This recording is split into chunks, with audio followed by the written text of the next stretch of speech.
তো আজকে আমরা গবেষণা পদ্ধতি বা রিসার্চ মেথড নিয়ে একটু কথা বলি। কি বলেন? এটা কিন্তু ডক্টরাল গবেষকদের জন্য একটা বেশ বড় চ্যালেঞ্জ হতে পারে, তাই না? ঠিক তাই। বিশেষ করে এডুকেশন বা টেকনোলজির মতো ফিল্ডে। মানে এত রকমের অপশন, কোনটা ছেড়ে কোনটা ধরবেন, এটা নিয়ে একটা কনফিউশন তৈরি হওয়াটা খুব স্বাভাবিক। হ্যাঁ, আর অনেক সময় মনে হয় কি যে পিএইচডি লেভেলে এসে তো এই বিষয়গুলো একদম পরিষ্কার থাকার কথা। কিন্তু ভেতরে ভেতরে হয়তো ওই ইম্পোস্টার সিনড্রোম কাজ করে, যে আমি কি আসলেই যথেষ্ট জানি? ইম্পোস্টার সিনড্রোম, এটা অনেকেরই হয়। তবে সত্যি বলতে কি, পদ্ধতি নিয়ে এই যে একটু অস্বস্তি, এটা হয়তো ভালো। ভালো? কিভাবে? কারণ এই অস্বস্তিটাই আমাদের বাধ্য করে গবেষণা পদ্ধতির একদম গোড়ার বিষয়গুলো নিয়ে গভীরভাবে ভাবতে, প্রশ্ন করতে। আর এই যে ক্রিটিক্যাল চিন্তা, এটাই কিন্তু আমাদের গবেষণার সিদ্ধান্তগুলোকে আরও মজবুত করে, বিশ্বাসযোগ্য করে তোলে। তা ঠিক। দিনের শেষে তো ভালো একটা গবেষণা করতে গেলে সঠিক পদ্ধতি বেছে নেওয়াটা জরুরি। একদমই তাই। আর এই কঠিন কাজটা একটু সহজ করার জন্যই আজ আমরা আলোচনা করব মূলত গো গান রিসার্চ মেথডস .pdf নামের একটা গাইড নিয়ে। আচ্ছা, গো গান গাইড। হ্যাঁ, গ্লোবাল OOIR গ্র্যাজুয়েট নেটওয়ার্ক বা গো গানের গবেষকদের অভিজ্ঞতা আর আইডিয়া থেকে এটা তৈরি। দারুণ। তাহলে আমরা এই গাইডের উপর ভিত্তি করে দেখব যে কিভাবে গবেষণা পদ্ধতি বাছতে হয়, এর পেছনের ফিলসফিটা কি। ঠিক। আর বিভিন্ন রিসার্চ প্যারাডাইম বা দৃষ্টিকোণগুলো কি, সেগুলোও দেখব। আর সাথে এটাও বোঝার চেষ্টা করব যে এই ওপেন রিসার্চ বা উন্মুক্ত গবেষণা কিভাবে পুরো ব্যাপারটা একটা নতুন মাত্রা যোগ করতে পারে। আচ্ছা, মানে লক্ষ্য হলো এই জটিল বিষয়গুলোকে একটু সহজ করে গল্পের মতো করে তুলে ধরা, যাতে মনে হয় আমরা যেন একসাথেই পথটা খুঁজে নিচ্ছি। একদম। শুরু করা যাক তাহলে। হ্যাঁ। আচ্ছা, একদম সহজ করে যদি বলি, রিসার্চ মেথড বা গবেষণা পদ্ধতি মানে তো হলো একটা গবেষণা ঠিক কিভাবে করা হয়েছে, মানে কোন পথে হেঁটে প্রশ্নের উত্তর খোঁজা হয়েছে। হ্যাঁ, সহজ কথাই এটাই। কিন্তু এর চেয়ে একটু গভীরে গেলে আমরা পাই মেথোডোলজি বা পদ্ধতিবিজ্ঞান। মেথোডোলজি, এটা আবার কি? মেথড আর মেথোডোলজির মধ্যে পার্থক্যটা কোথায়? ভালো প্রশ্ন। মেথড হলো নির্দিষ্ট কৌশল বা টুলস, যেমন ধরুন ইন্টারভিউ নেওয়া বা সার্ভে করা। আর মেথোডোলজি হলো এই বিভিন্ন মেথডের পেছনের যুক্তি, নিয়মকানুন, সেগুলোর তুলনামূলক বিশ্লেষণ। মানে কেন আপনি নির্দিষ্ট একটা মেথড বাছলেন, অন্যগুলো কেন বাছলেন না, এই পুরো যুক্তি কাঠামোটা হলো মেথোডোলজি। ও আচ্ছা, তার মানে মেথড হলো কিভাবে করছি, আর মেথোডোলজি হলো কেন এভাবে করছি। অনেকটা সেরকমই। আর এই মেথোডোলজির মূলে আছে তিনটে দার্শনিক ভিত্তি। দার্শনিক ভিত্তি? গবেষণার সাথে ফিলসফি যোগ? হ্যাঁ, গভীর যোগ আছে। এই ভিত্তিগুলো হল সত্তাতত্ত্ব বা অন্টোলজি, জ্ঞানতত্ত্ব বা এপিস্টেমোলজি, আর মূল্যতত্ত্ব বা অ্যাক্সিওলজি। এই তিনটে মিলেই আমাদের গবেষণার একদম ফাউন্ডেশনটা তৈরি করে। আচ্ছা, একটু বুঝিয়ে বলবেন এগুলো। যেমন সত্তাতত্ত্ব বা অন্টোলজি। অন্টোলজির মূল প্রশ্নটা হল এই জগতে কিসের অস্তিত্ব আছে। আমরা জানিয়ে গবেষণা করছি তার আসল প্রকৃতিটা কি, মানে সেটা কি বাস্তব কোনো বস্তু, নাকি কোনো ধারণা বা সামাজিক গঠন। উদাহরণ দিলে হয়তো বুঝতে সুবিধে হবে। ধরুন আপনি দারিদ্র্য নিয়ে গবেষণা করছেন। অন্টোলজির প্রশ্ন হবে, দারিদ্র্য কি শুধুই টাকার অভাব, নাকি এটা একটা জটিল সামাজিক অবস্থা যার মধ্যে শিক্ষা, স্বাস্থ্য, সুযোগের অভাব এই সবই পড়ে। আপনি দারিদ্র্যকে কিভাবে দেখছেন তার উপর নির্ভর করবে আপনার গবেষণার ফোকাস এবং আপনি কি ধরনের ডেটা খুঁজবেন। বুঝলাম। মানে আমি কিসের অস্তিত্ব স্বীকার করছি তার উপর ভিত্তি করে আমার গবেষণার সীমানা ঠিক হচ্ছে। ঠিক, এটাই আপনার গবেষণার বৈধতা বা ভ্যালিডিটি নির্ধারণে সাহায্য করে। এরপর আসে জ্ঞানতত্ত্ব বা এপিস্টেমোলজি। এপিস্টেমোলজি? এটার প্রশ্ন হলো জ্ঞান কি। আমরা যে বলি আমি এটা জানি, এই জানার দাবিটা করি কিভাবে, সেই জ্ঞানের ভিত্তি কতটা পোক্ত, মানে আমরা জগৎটাকে কিভাবে জানতে পারি, পর্যবেক্ষণের মাধ্যমে, নাকি যুক্তির মাধ্যমে, নাকি অন্য কোনো উপায়ে। এটা তো সরাসরি পদ্ধতির সাথে জড়িত মনে হচ্ছে। একদম। কারণ আমরা যে মেথডগুলো ব্যবহার করি, ইন্টারভিউ, সার্ভে, এক্সপেরিমেন্ট, এগুলোই তো জ্ঞান তৈরি আর যাচাই করার হাতিয়ার। আপনি যদি মনে করেন জ্ঞান তৈরি হয় মানুষের অভিজ্ঞতার ব্যাখ্যার মাধ্যমে, তাহলে আপনি হয়তো গুণগত পদ্ধতি, কোয়ালিটেটিভ মেথডস বেছে নেবেন। আর যদি মনে করেন জ্ঞান আসে বস্তুনিষ্ঠ পর্যবেক্ষণ আর পরিমাপ থেকে, তাহলে হয়তো পরিমাণগত পদ্ধতির কোয়ান্টিটেটিভ মেথডসের দিকে ঝুঁকবেন। তার মানে ভুল পদ্ধতি ব্যবহার করলে আমার জ্ঞানের দাবিটাই দুর্বল হয়ে পড়বে। অবশ্যই আপনার এপিস্টেমোলজিক্যাল অবস্থান ঠিক করে দেবে কোন পদ্ধতি আপনার জন্য বৈধ বা লেজিটিমেট।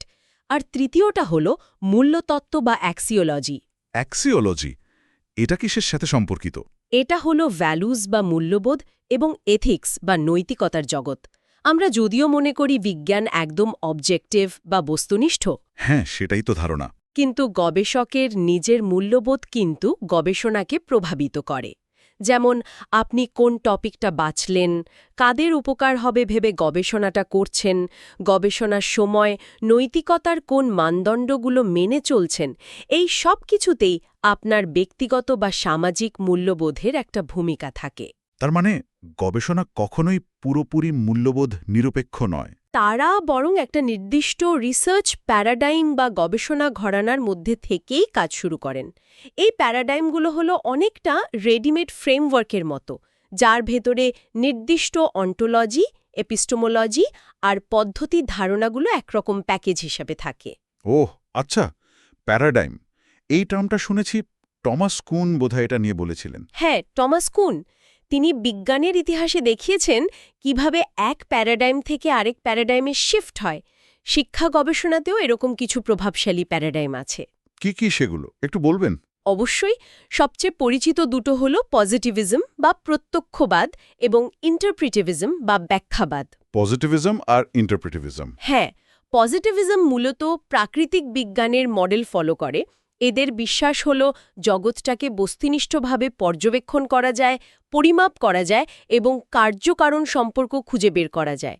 এরা সাধারণত সংখ্যাভিত্তিক বা পরিমাণগত ডেটা, কোয়ান্টিটেটিভ ডেটা আর পদ্ধতি ব্যবহার করে, যেমন সার্ভে, এক্সপেরিমেন্ট, স্ট্যাটিস্টিক্যাল অ্যানালিসিস। মানে এরা একটা অবজেক্টিভ সত্য খোঁজার চেষ্টা করে। হ্যাঁ, যদিও এর পরের ভার্সন পোস্ট পজিটিভিজম মনে করে যে পুরোপুরি অবজেক্টিভ হওয়াটা হয়তো সম্ভব নয়। আমাদের পর্যবেক্ষণ সবসময় কিছুটা অসম্পূর্ণ বা বায়াসড হতে পারে। তাই পোস্ট পজিটিভিস্টরা অনেক সময় মিক্সড মেথডস বা মিশ্র পদ্ধতিও ব্যবহার করেন। আচ্ছা, আর ইন্টারপ্রিটিভিজম এটা কি এর উল্টো? অনেকটাই। ইন্টারপ্রেটিভিজম বা ব্যাখ্যাবাদ মনে করে মানুষের সামাজিক জগৎটা প্রাকৃতিক জগতের মতো নয়। এখানে মানুষের ভাবনা, অনুভূতি, বিশ্বাস, সংস্কৃতি এগুলো খুব গুরুত্বপূর্ণ, আর এগুলোকে সংখ্যা দিয়ে পুরোপুরি ধরা যায় না। ঠিক। তাই এদের লক্ষ্য সত্য আবিষ্কার নয়, বরং কোনো বিষয় বা অভিজ্ঞতার অর্থ বোঝা, তার গভীরে যাওয়া। এরা গুণগত বা কোয়ালিটেটিভ পদ্ধতি বেশি পছন্দ করে, যেমন interview, case study, focus group, ethnography. এখানে গবেষকের নিজের ইন্টারপ্রিটেশন বা ব্যাখ্যাটা গুরুত্বপূর্ণ হয়ে ওঠে। কিন্তু এই ব্যাখ্যার ব্যাপারটা কি খুব সাবজেক্টিভ হয়ে যায় না? মানে পজিটিভিস্টরা যেমন সংখ্যার উপর নির্ভর করে একটা বস্তুনিষ্ঠতা দাবি করে, এখানে সেই নিশ্চয়তা কোথায়? খুব ভালো পয়েন্ট। ইন্টারপ্রিটিভিজমে গবেষকের সাবজেক্টিভিটি বা ব্যক্তিনিষ্ঠতার ভূমিকা থাকে, এটা ঠিক। কিন্তু তার মানে এই নয় যে যা খুশি তাই ব্যাখ্যা করা যায়। এখানেও রিগার বা কঠোরতার ব্যাপার আছে। কিভাবে সেটা নিশ্চিত করা হয়? বিভিন্ন উপায়ে, যেমন ধরুন রিফ্লেক্সিভিটি, মানে গবেষক সচেতনভাবে চিন্তা করেন যে তার নিজের ধারণা বা অবস্থান কিভাবে গবেষণাকে প্রভাবিত করতে পারে, এবং সেটা তিনি তার লেখায় উল্লেখ করেন। আবার ডেটা সংগ্রহের সময় যথেষ্ট গভীরতায় যাওয়া, বিভিন্ন উৎস থেকে তথ্য মিলিয়ে দেখা, যাকে বলে ট্রায়াঙ্গুলেশন। এমনকি গবেষণায় অংশগ্রহণকারীদের কাছ থেকে ফাইন্ডিংসের ফিডব্যাক নেওয়া, মেম্বার চেকিং, এই সব কিছুর মাধ্যমে ব্যাখ্যার বিশ্বাসযোগ্যতা বাড়ানোর চেষ্টা করা হয়। আচ্ছা, বুঝলাম। তার মানে এখানেও কোয়ালিটি কন্ট্রোলের ব্যবস্থা আছে? অবশ্যই। এই দুটো ছাড়াও আরও দুটো প্যারাডাইম বেশ গুরুত্বপূর্ণ। একটা হলো ক্রিটিক্যাল বা সমালোচনাধর্মী প্যারাডাইম। Critical paradigm. হ্যাঁ, এর ফোকাস থাকে পাওয়ার বা ক্ষমতা, ইনইকুয়ালিটি বা অসমতা এবং সোশ্যাল চেঞ্জ বা সামাজিক পরিবর্তনের উপর। এরা শুধু জগৎটাকে বুঝতে চায় না, বদলাতেও চায়। এরা প্রশ্ন করে কেন কিছু মানুষ বা গোষ্ঠীর হাতে বেশি ক্ষমতা, কিভাবে শিক্ষা বা প্রযুক্তি এই অসমতা টিকিয়ে রাখছে বা বদলাতে পারে। অ্যাকশন রিসার্চ এই প্যারাডাইমের একটা পরিচিত মেথড। মানে এদের একটা অ্যাক্টিভিস্ট অ্যাপ্রোচ থাকে। বলা যেতে পারে। আর চতুর্থটা হল প্র্যাগম্যাটিজম বা বাস্তববাদ। প্র্যাগম্যাটিজম। এরা ওই অন্টোলজি বা এপিস্টেমোলজি নিয়ে খুব বেশি দার্শনিক বিতর্কে যেতে চায় না। এদের মূল কথা হল আমার এই রিসার্চ কোয়েশ্চনটার উত্তর দেওয়ার জন্য কোন পদ্ধতিটা সবচেয়ে কাজের বা প্র্যাকটিক্যাল, হোয়াট ওয়ার্কস। এরা খুব ফ্লেক্সিবল হয় এবং প্রায়শই কোয়ান্টিটেটিভ ও কোয়ালিটেটিভ দুটো মেথডকেই প্রয়োজন অনুযায়ী মিলিয়ে ব্যবহার করে, মানে মিক্সড মেথড এদের খুব পছন্দের। তার মানে প্র্যাগম্যাটিস্টরা পদ্ধতির দিক থেকে খুব ফ্লেক্সিবল। হ্যাঁ, তারা মনে করে পদ্ধতির পছন্দটা নির্ভর করবে গবেষণা প্রশ্নের উপর, কোনো নির্দিষ্ট দার্শনিক অবস্থানের উপর নয়। দারুণ। তাহলে এই প্যারাডাইমগুলো হলো এক একটা বড় ছাতা, জি, যার নিচে বিভিন্ন পদ্ধতি আশ্রয় নেয়। কিন্তু মানে একটা রিসার্চ কোয়েশ্চেন থেকে শুরু করে প্যারাডাইম বেছে নিয়ে তারপর একটা নির্দিষ্ট ডিজাইন বা নকশায় পৌঁছানো, এই পুরো যাত্রাটা, এটা তো বেশ কঠিন মনে হচ্ছে। ওপেন ইউনিভার্সিটির একটা ডায়াগ্রামের কথা বলছিলেন না? হ্যাঁ, ফিগার 6 ওই ডায়াগ্রামটা এই প্রক্রিয়াটাকে খুব সুন্দরভাবে দেখায়। এটা শুরু হয় আপনার রিসার্চ কোয়েশ্চেন আর কনটেক্সট বা প্রেক্ষাপটটা বোঝার মাধ্যমে। আচ্ছা। সেখান থেকে আপনি ঠিক করেন আপনার প্রজেক্টের স্কোপ বা পরিধি কী হবে। এরপর আসে প্যারাডাইম সিলেক্ট করার পালা, যেটা আপনার অন্টোলজি বা এপিস্টিমোলজির অবস্থান ঠিক করে দেয়। এই যেমন পজিটিভিজম বা ইন্টারপ্রেটিভিজম। হ্যাঁ, এই ভিত্তির উপর দাঁড়িয়ে আপনি তারপর ঠিক করেন কোন নির্দিষ্ট মেথড বা পদ্ধতি ব্যবহার করবেন। একটাও হতে পারে, একাধিকও হতে পারে, আর সবশেষে এই মেথড অনুযায়ী কিভাবে ডেটা সংগ্রহ করবেন আর কিভাবে তা বিশ্লেষণ করবেন তার একটা ডিটেইলড প্ল্যান তৈরি করেন। তার মানে পুরো ব্যাপারটা একটা স্টেপ বাই স্টেপ প্রসেস। হ্যাঁ, এবং সবচেয়ে জরুরি হল ডেটা কালেকশন শুরু করার আগেই এই পুরো প্ল্যানটা যতটা সম্ভব নিখুঁত করে ফেলা, কারণ একবার মাঠে নেমে গেলে প্ল্যান বদলানো কঠিন হতে পারে। ঠিক, প্ল্যানিংটা খুব জরুরি। আচ্ছা, এই প্ল্যানিংয়ের স্তরে আর কোন কোন বিষয় খেয়াল রাখা দরকার, মানে মেথড ঠিক করার পর? বেশ কিছু গুরুত্বপূর্ণ বিষয় আছে, যেমন ধরুন আপনার গবেষণায় কারা অংশ নেবে, মানে আপনার স্যাম্পল কারা হবে, তাদের কিভাবে বাছবেন। পার্টিসিপেন্টস বা স্যাম্পলিং। হ্যাঁ, তারপর ডেটা কিভাবে সংগ্রহ করবেন, ইন্টারভিউ নিলে প্রশ্নগুলো কি হবে, সার্ভে করলে প্রশ্নপত্র কেমন হবে। এই রিসার্চ টুলগুলো কি আগে ছোট করে পরীক্ষা করে দেখেছেন, মানে পাইলটিং করেছেন? পাইলটিং, আচ্ছা। তারপর ধরুন ডেটা কিভাবে স্টোর করবেন, প্রাইভেসি কিভাবে রক্ষা করবেন, আপনার গবেষণার রিগর বা কোয়ালিটি কিভাবে নিশ্চিত করবেন। কোয়ালিটেটিভ গবেষণায় যেমন বিশ্বাসযোগ্যতা, ট্রান্সফারেবিলিটি, নির্ভরযোগ্যতা, নিশ্চিতকরণ, কনফার্মেবিলিটি, এই বিষয়গুলো ভাবা জরুরি। আর এথিক্স বা নৈতিকতার দিকটা? সেটা তো খুবই গুরুত্বপূর্ণ। অংশগ্রহণকারীদের থেকে ইনফর্মড কনসেন্ট বা সম্মতি নেয়া, তাদের পরিচয় গোপন রাখা, ডেটার অপব্যবহার না করা, এই সব কিছু প্ল্যানের অংশ হতে হবে। আর সবশেষে ডেটা অ্যানালিসিসের একটা পরিষ্কার পরিকল্পনাও থাকতে হবে, মানে ডেটা হাতে পাওয়ার পর সেটা নিয়ে কি করবেন, কিভাবে বিশ্লেষণ করে ফাইন্ডিংসে পৌঁছাবেন। বাবা, অনেক কিছু তো মাথায় রাখতে হয়। হ্যাঁ, একটু তো বটেই, কিন্তু এই প্ল্যানিংটা ভালো করে করলে পরের কাজগুলো অনেক সহজ হয়ে যায়। তা ঠিক, গুছানো থাকলে আত্মবিশ্বাসও বাড়ে। আচ্ছা, এবার একটু অন্যদিকে যাই। আমরা তো ওপেন এডুকেশন নিয়েও কাজ করি, মানে OER বা OEP। এগুলো নিয়ে গবেষণা করার সময় কি বিশেষ কোনো পদ্ধতি বেশি কাজের, বা এই যে ওপেন রিসার্চ বা উন্মুক্ত গবেষণা, এই ধারণাটা কিভাবে এখানে ফিট করে? খুব ভালো প্রশ্ন। প্রথমত, ওপেন এডুকেশন নিয়ে গবেষণা করার জন্য কিন্তু নির্দিষ্ট কোনো একটাই সঠিক পদ্ধতি নেই। আপনি পজিটিভিস্ট, ইন্টারপ্রেটিভিস্ট বা অন্য যে কোনো প্যারাডাইম থেকেই কাজ করতে পারেন। বিষয়বস্তুটা ওপেন এডুকেশন হলেও পদ্ধতি যে কোনো কিছুই হতে পারে। আচ্ছা। তবে ওপেন রিসার্চ বা উন্মুক্ত গবেষণা ব্যাপারটা একটু ভিন্ন। এটা শুধু গবেষণার বিষয়বস্তু নয়, বরং গবেষণা করার প্রক্রিয়াটাকেও উন্মুক্ত করার কথা বলে। প্রক্রিয়াটাকে উন্মুক্ত করা মানে কিভাবে? মানে গবেষণার বিভিন্ন ধাপে আইডিয়া তৈরি করা থেকে শুরু করে ডেটা সংগ্রহ, বিশ্লেষণ এবং ফলাফল প্রকাশ পর্যন্ত যতটা সম্ভব স্বচ্ছতা রাখা, অন্যদের যুক্ত করা, রিসোর্স শেয়ার করা। ফিগার 5-এ একটা ওপেন রিসার্চ সাইকেলের ছবি আছে গাইডে। ও আচ্ছা, উদাহরণ দিলে হয়তো বুঝতে সুবিধা হবে।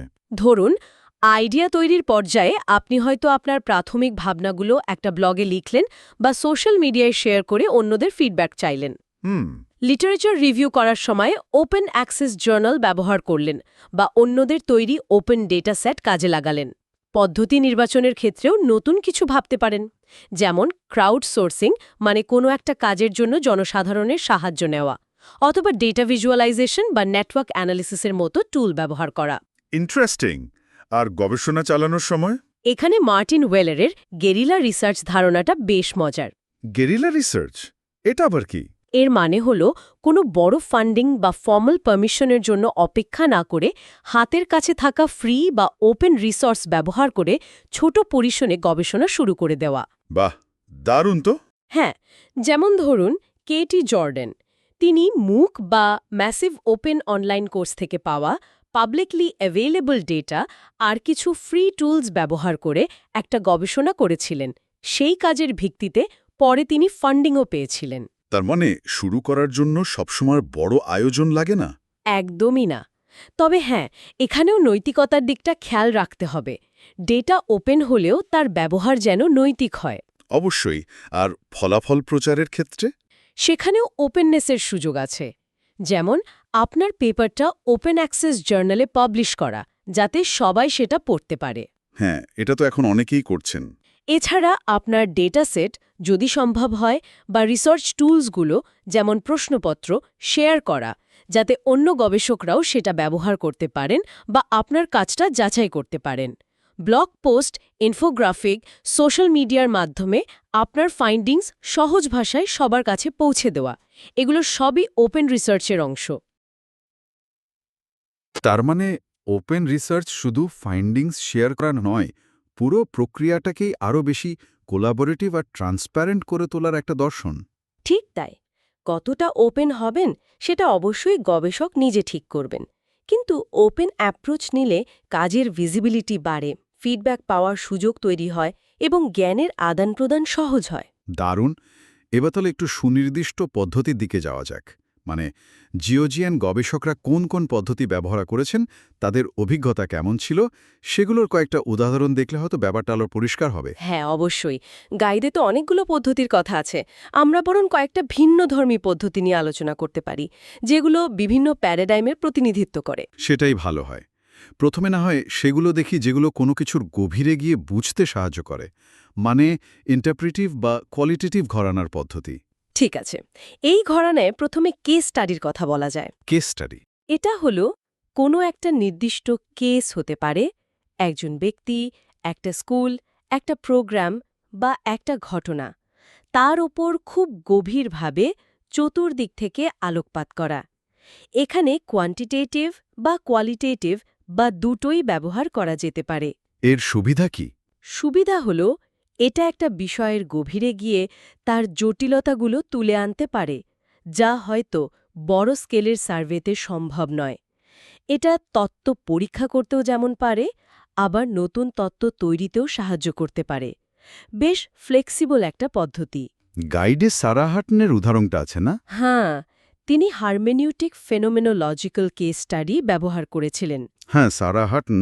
তিনি দেখেছেন কিভাবে ওইআর তৈরিতে ছাত্রছাত্রীদের সরাসরি যুক্ত করলে তাদের শেখার আগ্রহ আর এঙ্গেজমেন্ট বাড়ে। তার গবেষণাটা দেখায় যে ওইআর এর সুবিধা শুধু খরচের দিক থেকে নয়, এটা শেখার অভিজ্ঞতার গুণগত মানকেও প্রভাবিত করতে পারে। মানে একটা সিগনিফিক্যান্ট ঘটনার মধ্য দিয়ে বড় একটা ছবি তুলে ধরা। ঠিক। আরেকটা ইন্টারেস্টিং কোয়ালিটেটিভ পদ্ধতি হল ফেনোমেনোগ্রাফি। ফেনোমেনোগ্রাফি নামটা একটু অপরিচিত লাগছে। হ্যাঁ, এটা অতটা কমন নয়। এর মূল লক্ষ্য হল মানুষ কোনো একটা নির্দিষ্ট বিষয় বা ফেনোমেননকে, যেমন ওপেন লার্নিং, কিভাবে অনুভব করে বা চিন্তা করে, তার যে বিভিন্ন রকম রামভের বা ভেরিয়েশন আছে সেগুলোকে খুঁজে বের করা। অভিজ্ঞতার ভ্যারিয়েশন বা বৈচিত্র্য? হ্যাঁ, এটা জানতে চায় না যে গড়ে মানুষ কি ভাবছে, বরং জানতে চায় কত রকমভাবে ভাবছে বা অভিজ্ঞতা লাভ করছে। অভিজ্ঞতার ক্যাটেগরিগুলো কি কি? পেনি বেন্টলির কাজটা বোধহয় এই পদ্ধতির উদাহরণ। একদম। পেনি বেন্টলি দেখেছেন শিক্ষকরা ওপেন এডুকেশনের মাধ্যমে প্রফেশনাল ডেভেলপমেন্ট বা পেশাগত উন্নয়নকে কিভাবে অভিজ্ঞতা করেন। তিনি দেখিয়েছেন এই অভিজ্ঞতাটা সবার জন্য একরকম নয়, এর বিভিন্ন ক্যাটাগরি আছে। কিন্তু তিনি এটাও বলেছেন যে পদ্ধতিটা পরিচিত না হওয়ায় একা কাজ করাটা একটু কঠিন হতে পারে। হ্যাঁ, সেটা একটা চ্যালেঞ্জ। যে কোনো অপরিচিত বা কম ব্যবহৃত পদ্ধতি নিয়ে কাজ করতে গেলে সাপোর্টের অভাব হতে পারে। আচ্ছা, এবার একটু অন্য ধরনের পদ্ধতির দিকে যাই, যেগুলো শুধু বুঝতে চায় না, বরং পরিবর্তন আনতে বা কোনো সমাধান তৈরি করতে চায়, যেমন অ্যাকশন রিসার্চ বা ডিজাইন ভিত্তিক গবেষণা। অবশ্যই।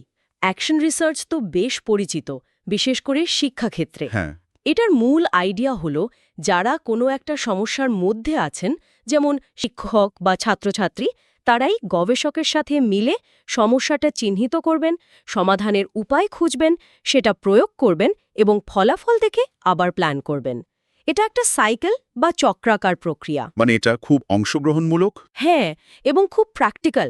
লক্ষ্য হল সরাসরি পরিস্থিতির উন্নতি করা। এটা খুব ফ্লেক্সিবল, নির্দিষ্ট কনটেক্সটের সাথে মানিয়ে নেওয়া যায়। জেনি হ্যামেনের উদাহরণটা এখানে খুব ভালো খাটে। তিনি পোস্ট সেকেন্ডারি টিচারদের মধ্যে OER ব্যবহার বাড়ানোর জন্য ওয়ার্কশপ আর মুক ডিজাইন করার সময় অ্যাকশন রিসার্চ ব্যবহার করেছিলেন। তিনি অংশগ্রহণকারীদের সাথে কাজ করে তাদের প্রয়োজন অনুযায়ী জিনিসগুলো তৈরি আর রিফাইন করেছেন। ঠিক। আর ডিজাইন ভিত্তিক গবেষণা বা ডিজাইন বেসড রিসার্চ, DBR, কিছুটা এরকমই। তবে এর ফোকাসটা থাকে মূলত কোনো শিক্ষাগত সমস্যার সমাধানের জন্য নতুন কোনো শিক্ষাপকরণ, টুল বা কৌশল, যাকে বলে ইন্টারভেনশন, তৈরি করা এবং সেটা বাস্তব পরিস্থিতিতে পরীক্ষা ও পরিমার্জন করা। এটা কি অনেকটা সফটওয়্যার ডেভেলপমেন্টের মতো, যেখানে একটা প্রোটোটাইপ বানিয়ে টেস্ট করে ফিডব্যাক নিয়ে আবার ইমপ্রুভ করা হয়? হ্যাঁ, অনেকটা তাই। এটা পুনরাবৃত্তিমূলক বা ইটারেটিভ এবং সহযোগিতামূলক। DBR তত্ত্ব এবং অনুশীলনের মধ্যে একটা ব্রিজ বা সেতু তৈরির চেষ্টা করে। মানে শুধু থিওরি ডেভেলপ করা নয়, সেই থিওরিকে ক্লাসরুমে বা বাস্তব ক্ষেত্রে প্রয়োগযোগ্য করে তোলা। ভেরেনা রবার্টসের অভিজ্ঞতাটা ইন্টারেস্টিং। তিনি সেকেন্ডারি স্কুলে ওপেন এডুকেশনাল প্র্যাকটিস OEP প্রয়োগের জন্য DBR ব্যবহার করেছিলেন। শুরুতে নাকি তার একটু দ্বিধা ছিল। হ্যাঁ, কারণ DBR বেশ জটিল আর সময় সাপেক্ষ হতে পারে। কিন্তু তিনি পরে সুবিধাটা বুঝতে পারেন, বিশেষ করে এর কোলাবোরেটিভ আর পুনরাবৃত্তিমূলক দিকটা। বাস্তব পরিস্থিতিতে কাজ করার জন্য এটা খুব উপযোগী হতে পারে। বেশ, তাহলে আমরা কোয়ালিটেটিভ আর অ্যাকশন ওরিয়েন্টেড কিছু পদ্ধতি দেখলাম। এবার সেগুলোর কথা বলি যেগুলো হয়তো ডেটার ধরন বা বিশ্লেষণের কৌশলে একটু ভিন্ন। যেমন ধরুন মিক্সড মেথডস বা সোশ্যাল নেটওয়ার্ক অ্যানালিসিস। আচ্ছা, মিক্সড মেথডস বা মিশ্র পদ্ধতি তো আজকাল খুব জনপ্রিয়। হ্যাঁ, শুনছি বটে। এর কারণ হল কোয়ান্টিটেটিভ আর কোয়ালিটেটিভ দুটো পদ্ধতিরই নিজস্ব শক্তি আর দুর্বলতা আছে। মিক্সড মেথডস চেষ্টা করে দুটোকে একসাথে ব্যবহার করে একটা বিষয়ের আরও পূর্ণাঙ্গ চিত্র তুলে ধরতে। মানে এক পদ্ধতির দুর্বলতা আরেক পদ্ধতি দিয়ে ঢাকার চেষ্টা করা। যেমন সার্ভে করে হয়তো জানা গেল কতজন OER ব্যবহার করেন, কোয়ান্টিটেটিভ, আর ইন্টারভিউ করে জানা গেল কেন করেন বা কি সুবিধা অসুবিধা বোধ করেন, কোয়ালিটেটিভ। একদম এরকম দুটো ডেটাকে একসাথে এনে বিশ্লেষণ করা হয়, যাকে বলে ট্রায়াঙ্গুলেশন। তবে এটা করার সময় সতর্ক থাকতে হয় যাতে দুটো ডেটা সেটকে ঠিক মতো ইন্টিগ্রেট করা যায়। আরাশ বুজকার্টের কাজটা কি এর উদাহরণ? তিনি কানেক্টিভিস্ট মুখ নিয়ে গবেষণা করেছিলেন। হ্যাঁ, আরাশ বুজকার্ট। তিনি মুক অংশগ্রহণকারীদের মধ্যে ইন্টারঅ্যাকশন বোঝার জন্য একদিকে সোশ্যাল নেটওয়ার্ক অ্যানালিসিস বা SNA ব্যবহার করে দেখেছেন কারা কার সাথে যোগাযোগ করছে, নেটওয়ার্কের কাঠামো, অন্যদিকে ইন্টারভিউ আর ডকুমেন্ট অ্যানালিসিস করে সেই যোগাযোগের ভেতরের অর্থ বা অভিজ্ঞতা বোঝার চেষ্টা করেছেন। দুটো মিলিয়ে একটা দারুণ চিত্র পাওয়া গেছে। ভার্জিনিয়া পাওয়ারের কালচারাল প্রোবের কথাও তো গাইডে আছে, সেটাও কি মিক্সড মেথডসের অংশ? কালচারাল প্রোব আসলে ডেটা সংগ্রহের একটা সৃজনশীল কোয়ালিটেটিভ কৌশল, যা মিক্সড মেথডস ডিজাইনে ব্যবহার করা যেতে পারে। পাওয়ার এটা ব্যবহার করেছিলেন সোশ্যাল মিডিয়া আর OER রিপোজিটরি ব্যবহারের পেছনের মনস্তত্ত্ব বোঝার জন্য। আচ্ছা, এবার আসি সোশ্যাল নেটওয়ার্ক অ্যানালিসিস বা SNA-তে। এটা ঠিক কি করে? এসএনএ মূলত সামাজিক সম্পর্ক বা নেটওয়ার্কের কাঠামো বিশ্লেষণ করে। মানে একটা গ্রুপের মধ্যে কারা কার সাথে যুক্ত, কে কতটা প্রভাবশালী বা কেন্দ্রীয় অবস্থানে আছে, তথ্যের আদান-প্রদান কিভাবে হচ্ছে, এই বিষয়গুলো দেখে। এটা কি মূলত কোয়ান্টিটেটিভ? হ্যাঁ, এসএনএ মূলত নেটওয়ার্কের গাণিতিক বা স্ট্যাটিস্টিক্যাল দিকটা দেখে, যেমন কে কতগুলো সংযোগ তৈরি করেছে, নেটওয়ার্কের ঘনত্ব কেমন ইত্যাদি। তবে একে কোয়ালিটেটিভ ডেটার সাথে যুক্ত করলে আরও ভালো ইনসাইট পাওয়া যায়। যেমনটা কেটি জর্ডান করেছিলেন, তিনি এসএনএর সাথে ইন্টারভিউ যুক্ত করেছিলেন। হ্যাঁ, Katie Jordan ego network mapping, যা এসএনএর একটা কৌশল, ব্যবহার করে একাডেমিক নেটওয়ার্কের কাঠামো দেখেছেন, আবার সেই নেটওয়ার্কের সদস্যের ইন্টারভিউ করে তাদের সম্পর্কের অভিজ্ঞতা বা অর্থ বোঝার চেষ্টা করেছেন। এতে করে নেটওয়ার্কের শুধু ছবিটাই পাওয়া যায়নি, তার পেছনের গল্পটাও জানা গেছে। তার মানে সংখ্যা আর গল্প দুটোকে জুড়লে গবেষণাটা আরও শক্তিশালী হয়। বটেই তো। এই আলোচনা থেকে একটা জিনিস খুব পরিষ্কার হলো যে গবেষণা পদ্ধতি বাছাই করাটা আসলেই একটা চিন্তাভাবনার বিষয়। কোনো একটা পদ্ধতি সব প্রশ্নের জন্য সেরা নয়। একদম। পুরো আলোচনা থেকে এটাই বেরিয়ে আসছে যে পদ্ধতি নির্বাচন একটা জটিল কিন্তু খুব গুরুত্বপূর্ণ কাজ। আপনার গবেষণা প্রশ্ন, আপনার পছন্দের প্যারাডাইম, আপনার গবেষণার কনটেক্সট, এগুলোর সাথে পদ্ধতির একটা সামঞ্জস্য বা অ্যালাইনমেন্ট থাকতে হবে। আর নিজের সীমাবদ্ধতা, যেমন সময়, রিসোর্স, এগুলোও তো মাথায় রাখতে হয়। অবশ্যই। আত্মপ্রতিফলন, নৈতিক বিবেচনা আর পুরো গবেষণা প্রক্রিয়াটার ভালো ব্যবস্থাপনা, মানে সময়, পরিধি, কোয়ালিটি, ঝুঁকি, এই সব কিছুই খুব গুরুত্বপূর্ণ। আর হ্যাঁ, আজকাল প্রযুক্তিও কিন্তু এই পুরো প্রক্রিয়ায় নানাভাবে সাহায্য করতে পারে, ডেটা সংগ্রহে, বিশ্লেষণে, এমনকি লেখালেখিতেও। তবে ডক্টরাল পর্যায়ে এই সব কিছু একা একা ম্যানেজ করা, মানে গবেষণাটাও এগিয়ে নেওয়া, আবার নিজের মানসিক চাপ সামলানো, এটা কিন্তু বিশাল একটা চ্যালেঞ্জ। ওই যে শুরুতে বলছিলাম ইম্পোস্টার সিনড্রোমের কথা। ঠিক, এটা একটা বিরাট চ্যালেঞ্জ। এর জন্য ভালো পরিকল্পনা দরকার, প্রয়োজনে সহকর্মী বা সুপারভাইজারের সাহায্য নেওয়া দরকার, আর সবচেয়ে জরুরি হলো নিজের যত্ন নেওয়া। এটা ভুলে গেলে চলবে না। একদম। তো আজকের আলোচনায় আমরা গবেষণা পদ্ধতির একেবারে বেসিক ধারণা থেকে শুরু করে এর দার্শনিক ভিত্তি, বিভিন্ন প্যারাডাইম, ওপেন রিসার্চের সম্ভাবনা আর জিওজিএন গবেষকদের অভিজ্ঞতা থেকে বেশ কয়েকটা নির্দিষ্ট পদ্ধতির গভীরে যাওয়ার চেষ্টা করলাম। হ্যাঁ, আশা করি এই আলোচনাটা গবেষণা পদ্ধতির এই যে একটা জটিল জগৎ, সেটাকে বুঝতে একটু হলেও সাহায্য করবে, বিশেষ করে যারা এডুকেশন বা টেকনোলজি বা ওপেন এডুকেশন নিয়ে কাজ করছেন বা করতে আগ্রহী। আর মূল কথাটা হলো, ভয় না পেয়ে নিজের প্রশ্ন আর লক্ষ্যের জন্য সবচেয়ে উপযুক্ত পথটা খুঁজে নেওয়া। ঠিক তাই। মনে রাখতে হবে প্রত্যেকটা পদ্ধতিরই নিজস্ব শক্তি আর দুর্বলতা আছে। কোনো পদ্ধতি পারফেক্ট নয়। সেরা পদ্ধতি সেটাই যেটা আপনার নির্দিষ্ট গবেষণা প্রশ্নের উত্তর সবচেয়ে ভালোভাবে দিতে পারে, আপনার কনটেক্সটে যেটা সবচেয়ে বাস্তবসম্মত এবং নৈতিক। আলোচনাটা শেষ করার আগে শ্রোতাদের জন্য একটা ভাবনা রেখে যাই। আচ্ছা, এই যে আমরা ওপেননেস বা উন্মুক্ততার কথা বললাম, ওপেন রিসার্চ, ওপেন প্র্যাকটিস, এটা আপনার নিজের গবেষণাকে কিভাবে প্রভাবিত করতে পারে? আপনার কাজের ক্ষেত্র বা পদ্ধতি নির্বাচনে উন্মুক্ততা কি কোনো নতুন দিক খুলে দিতে পারে? ভাবনার বিষয়। ভাবুন তো, আপনার গবেষণার ডেটা বা ফলাফল যদি অন্যদের ব্যবহারের জন্য খুলে দেন বা পুরো প্রক্রিয়াটাই যদি আরও স্বচ্ছ রাখেন, তাহলে সেটা কি আপনার কাজকে আরও অর্থবহ করে তুলতে পারে, অথবা বৃহত্তর কমিউনিটিকে সাহায্য করতে পারে?